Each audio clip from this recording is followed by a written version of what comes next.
sasanay sila doon sa kung sino yung nag-aalaga. Oo. Ganon sila. Nangangamuhan din talaga, no? Ganon sila, ganon. Tapos yan yung mga damo na yan. Oo. Yan yung mga ginagawa nilang shelter at nest. Oo nga, Para yan. makapag-itlog sila. Hmm. For example, sir, may makikita ka dyan yung mga yung mga parang magulo na patay na damo or Oo. kangkong. May nest na sa ilalim yon. Hmm. So doon na sila nakapag-produce ng nest para doon ilagay yung itlog.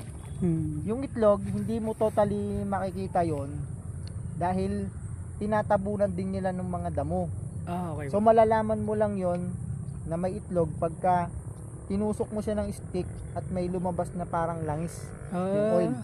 Pag may ganun ka na nakita, ibig sabihin totally may itlog na yung loob nun. Pwede mo nang kolektahin yung nest na yun. Ang pag-i-incubate naman nun, simple lang.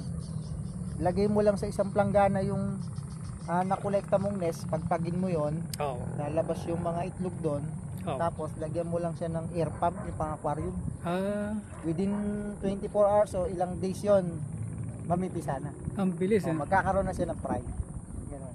Basta ba may itlog siya, kumbaga may similya na yun galing sa meron na, lalaki. meron na. Nag-mate na sila, Tapos kumbaga. kadalasan sir, pag kinokolekta mo yung pugad, minsan hindi na itlog yung makukuha mo, mga yolk sac na. Buhay na. Buhay na. Na similya. Ang anuhin mo na lang is, i-ano mo siya, palakihin mo gamit yung aerator or air pump. Oo. Sa planggana lang. Kahit sa planggana lang po. Ayos. Meron lang siya. Hindi siya kagaya ng sa tilapia sir na meron tayong incubator na ginagamit. Sa kanila, simple lang. Kahit wala na, no? Opo. Yung kaganda sa kanya.